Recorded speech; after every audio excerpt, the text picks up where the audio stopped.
everybody, this is Iceman 11A.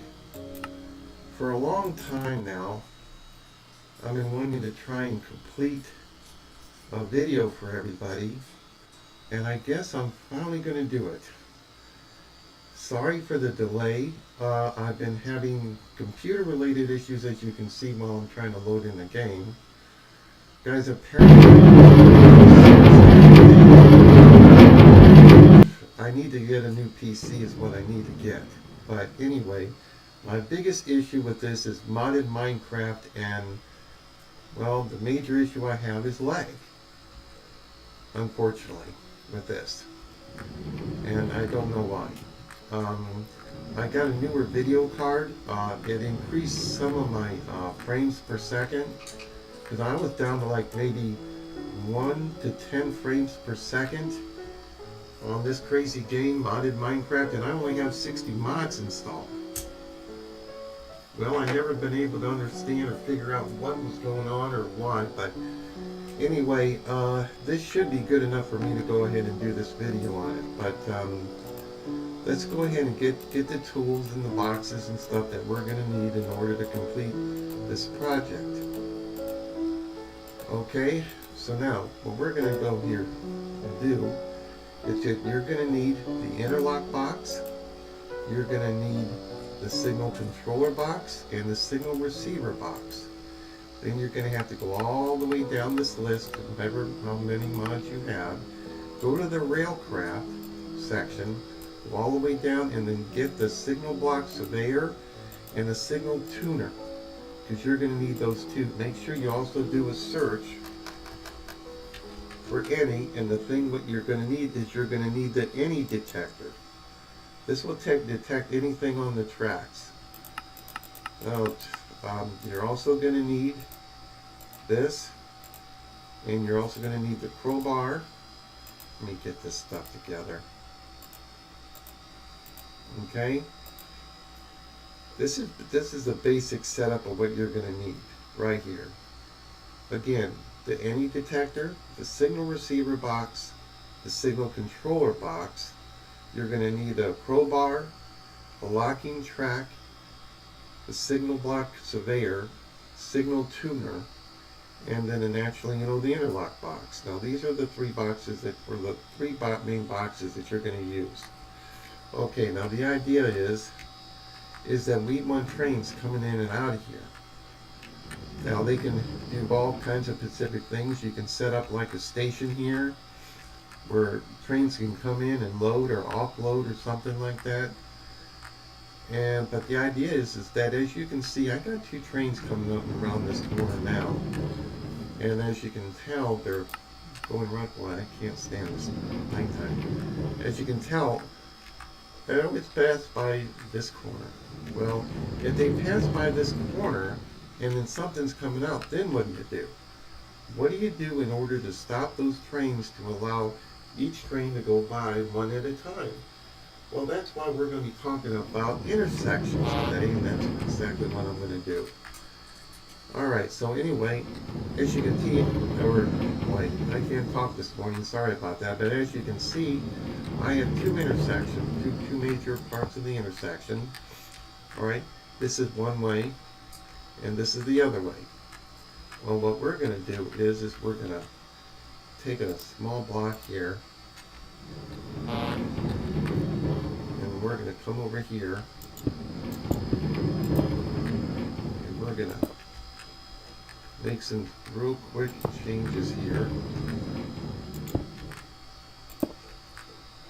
Now, you want to take the any detector and put it here. You want to make sure that it's facing this in this direction, lined up right here. Then take your controller, place it down, then right click on the controller. You want to take the default aspect from green to red. The redstone aspect, you want to take that from red to green. Then you take the signal receiver box, put it right on top.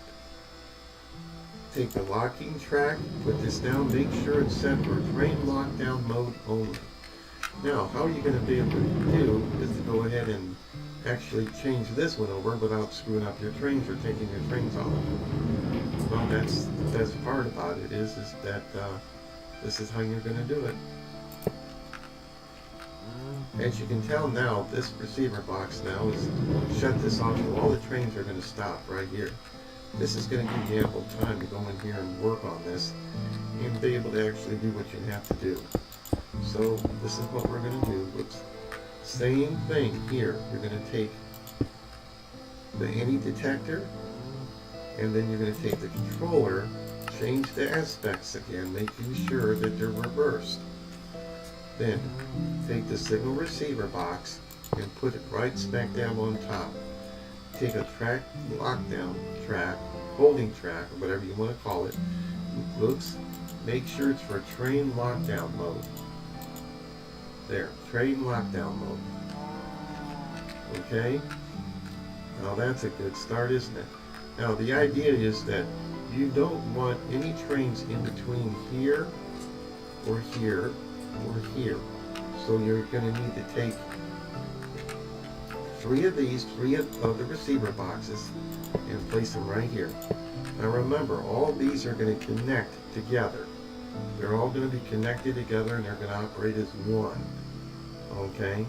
So now what you want to do now is you want to take your signal tuner, and this is what you want to do. You want to make sure that you don't interfere with these. So what you have to do is you have to lock it in here.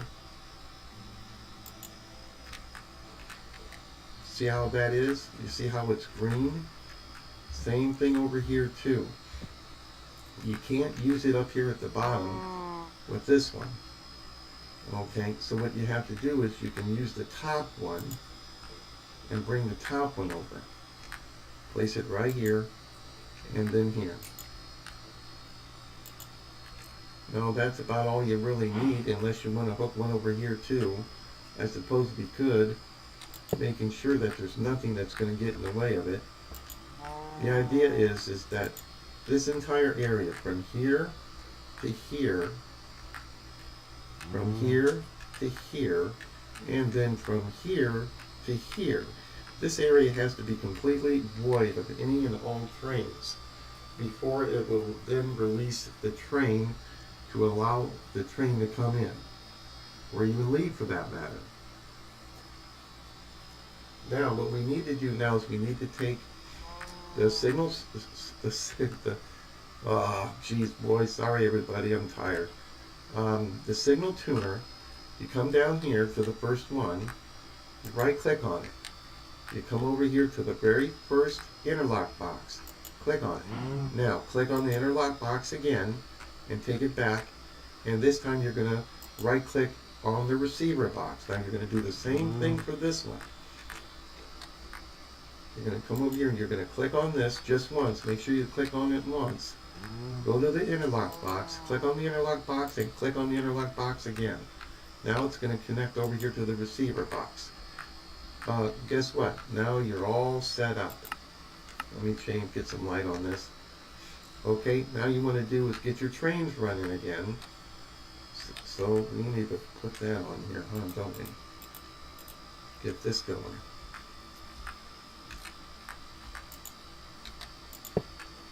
So now, what we want to do now is take the surveyor, we want to come over here and hook it up here to this bottom one.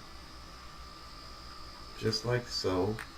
Then we want to take this and then hook this back up to this. We want to hook this block back up to the receiver box to allow these trains to come through.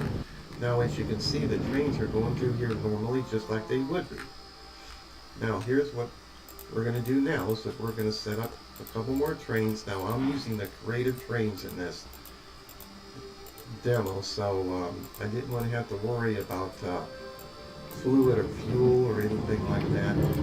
So this is what we're going to do. Oops. Oops. So we're going to grab a couple of trains right here. We're going to come over here. Actually, what I should do is make this into something. I'm going to put a tracking route in here, and I need tickets. Should do, let me grab a few of those. Alright, let me come over here. If you right click on a ticket, you can then set the destination of that ticket. I'm going to say this one's water. Alright, then I come here and click on this. Set this like this. Grab the crowbar because you can't access the GUI without the crowbar. And right click on that. Place your golden ticket right smack down in here. So any train passing along, this is going to get a brand new ticket of water. Remember to use your sneak key and a crowbar to attach your trains and carts together. Now you got them all locked into place. Now, this one over here is going to go from here to here. Well, it has to have a router that says water. So let's go here and check. I'm not sure if I set this up for that or not. Water. So this one's correct. If you take this routing book out, the routing table out, this has a destination of water. The name, whoops, it has the name on it set to water also. So if we go ahead and right click on it again, onto the switch, the routing switch, it's going to put a book in there for us and give us an extra copy. So we always have an extra copy. Well, now, any train coming through here with a destination of water is going to go here. It's going to go around here and come on out here, and it's going to set and get hooked up to the same option that it had over here. It's just that we have less areas for it to worry about than we do over here. So now I'm going to come over here, and I'm going to let this train go. Oh, these engines have auto reverse on them, making sure that you use the crowbar to make sure that you have the train facing in the direction that it's supposed to be. This is forward, this is reverse. So make sure that you have the train set right. I'm going to click running. As you can tell now, this train has got the water. It's going to go water. What we need to probably do is put a couple more trains on the main track too. But let me put another train down here. But it's going to go all the way over there to the other station, and then it's going to go into the station and eventually do whatever you want it to do. It can unload, offload, it doesn't matter. Ooh, what failed? Okay. Now, same thing with this one here. We're going to let this guy go too. As you can see, the train came back. As you can tell, that train stopped. This train stopped as the other one left. Let's go through the intersection. Let's see if we can't see how exactly this works. If I have to, I'll just get a couple more trains out here and get them onto the track, just so they'll give you a demonstration of how it works. Well, what will happen is that every time two trains come into the intersection at the same time, those interlock boxes are going to send a signal to the receiver boxes and stop those trains from entering in this area. So this whole section over here is going to be blocked. That's pretty cool crap for free, isn't it? As you can tell, this one's coming in. It's either going to drop off or load up or whatever it needs to do.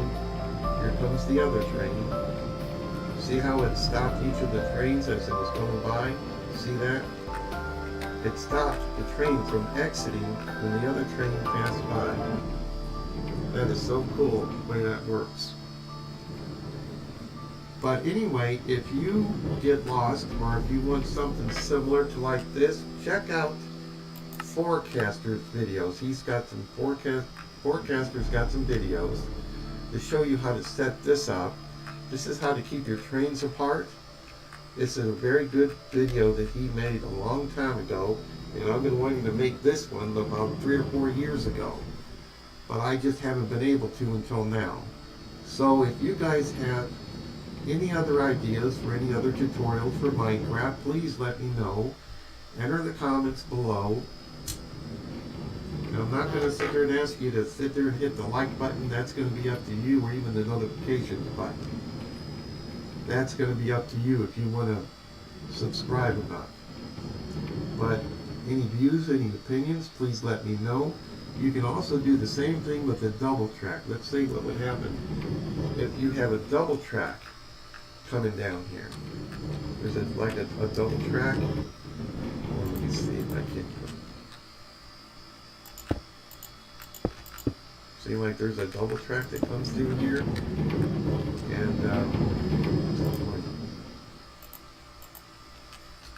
and then let's say you got a double track coming through here, you know, something like that.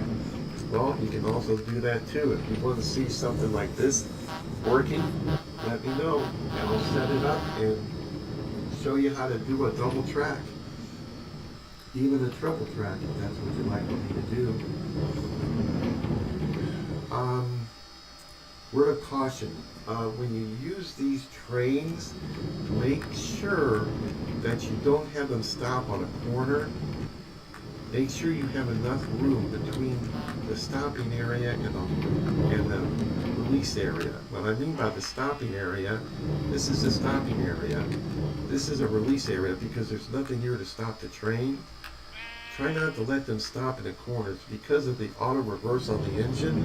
The trains wind up getting stuck because you stop them at a corner. This automatically flips. For some reason, flips the engine to go in the opposite direction. It can cause all kinds of headaches, and well, I've had my fill of headaches with this game. Well, I guess that's it. If this is what you guys want, I hope it will help. If you have any issues with it, let me know and I'll make another video. Thank you. Iceman signing out.